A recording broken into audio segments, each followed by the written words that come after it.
11th class. बेटा आज हम मूविंग कॉइल गैल्वेनोमीटर करने जा रहे हैं। बहुत इंपॉर्टेंट टॉपिक है। मूविंग कॉइल गैल्वेनोमीटर या simply a galvanometer is a device which is use to detect any current और सिग्नल।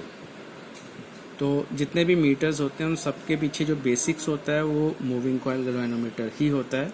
मूविंग कॉइल गैल्वेनोमीटर का जो प्रिंसिपल है वो कल जो हमने आर्टिकल किया था वही है, that is the coil when current carrying coil when placed in a magnetic field torque will produce in it. Diagram को बड़े ध्यान से देखना है आपने बेटा।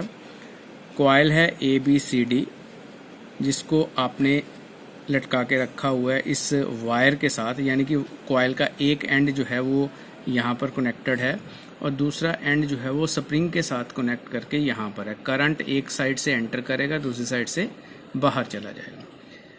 दो मैग्नेट्स रखे हुए हैं, एक तरफ नॉर्थ पोल है एक तरफ साउथ पोल है, ताकि ये कॉइल मैग्नेटिक फील्ड के अंदर आ सके।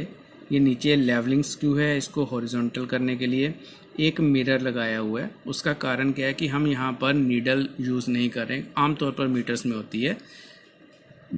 इस चीज़ को कहते हैं लैंप एंड स्केल अरेंजमेंट, यानी कि आपने एक सामने से लैंप से लाइट इस मिरर के ऊपर डालते हो, जब कॉइल घूमेगी तो उसकी रिफ्लेक्शन मिरर में जो है वो चेंज होगी, उसकी पोजीशन चेंज होगी। आप उस तरीके से आप निकाल सकते हो कि ये कॉइल कितनी घूमी है। कंस्ट्रक्शन के बाद वर्किंग की बात करते हैं तो पहला पार्ट तो इसका सेम है जो हमने कल आर्टिकल किया था moving coil torque in A coil का।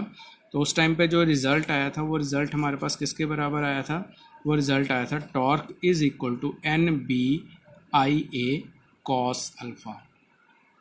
अब अल्फ़ा क्या चीज़ है? Alpha is the angle. अगर आप यहाँ से देखोगे इस डायग्राम में तो alpha is the angle between the plane and the magnetic field. तो ये आपने याद रखना है यहाँ पे।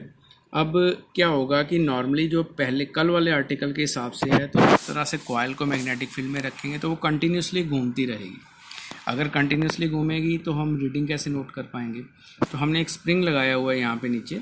वो स्प्रिंग का काम क्या है कि जब कॉइल घूमती है तो स्प्रिंग टाइट हो जाएगा थोड़ा सा, और उसकी वजह से उसके अंदर एक रिस्टोरिंग फोर्स प्रोड्यूस होगी। रिस्टोरिंग फोर्स का काम क्या होगा? उस कॉइल को वापस लेके आने।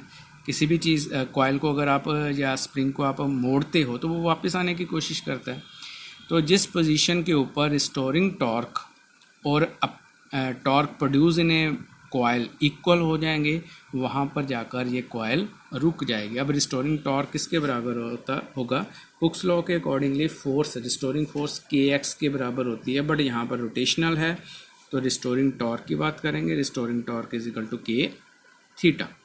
अब इन दोनों को इक्वल कर दिया है। एक चीज़ ध्यान रखना, आपकी बुक में जो है वहाँ पे एंगल अल्फ़ा लिखा हुआ है, तो ये दो अलग अलग वैल्यूज़ हैं। ये अल्फ़ा अलग है, यहाँ पर अल्फ़ा अलग होगा।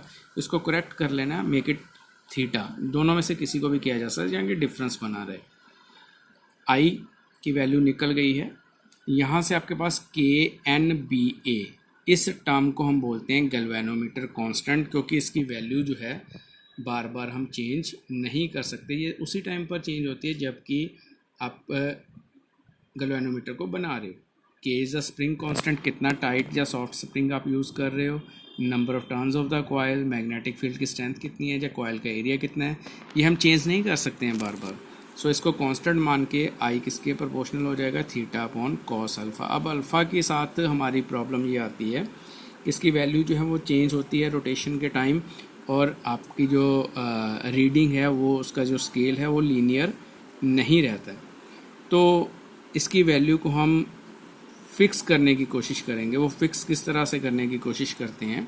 उसके लिए हम रेडियल मैग्नेटिक फील्ड यूज़ करते हैं। वो इस तरह से मैग्नेटिक फील्ड है, रेडियल मैग्नेटिक फील्ड। तो ये कर्व दिए हुए हैं, तो ऐसी सिचुएशन में अगर लाइंस, मैग्नेटिक लाइंस इसमें से पास करती है किसी भी टाइम पर, तो यू कैन ऑब्जर्व कि आपका जो लाइंस हैं वो कॉइल के अलोंग ही पास कर रही हैं। तो ऐसी सिचुएशन में जो अल्फ़ा है वो 0 डिग्री हो जाएगा और cos 0 जो है वो 1 के बराबर होता है, यानी कि आपकी वो वैल्यू जो है वो 1 के बराबर रहेगी। और I किसके बराबर हो जाएगा? K upon NBA theta. ध्यान रखना, हमने रेडियल मैग्नेटिक फील्ड लगा के cos थीटा को या cos अल्फ़ा की वैल्यू को ख़त्म किया है। तो बड़ी इंपॉर्टेंट चीज़ है रेडियल मैग्नेटिक फील्ड लगाना।